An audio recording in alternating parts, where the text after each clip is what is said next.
how to change your avatar in PUBG Mobile on iPhone. In today's video, I'm going to show you how to change your avatar in PUBG Mobile on iPhone. Whether you want to update your look or make your profile stand out, this quick guide will walk you through the process, so let's jump right in. First, open the PUBG Mobile app on your phone and make sure you're logged into your account and are on the main screen. Once you're in the game, tap on the profile icon in the top left corner of the screen. This will open your player profile. Now in your profile screen, you'll see your current avatar. To change it, simply tap on the edit button or change avatar option. This will allow you to customize your avatar. Now you'll be taken to the avatar selection screen.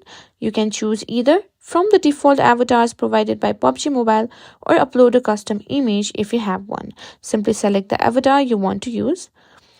And once you've chosen a new avatar, make sure to tap the save button to apply the changes to your profile. And that's it. You've successfully changed your avatar in PUBG Mobile.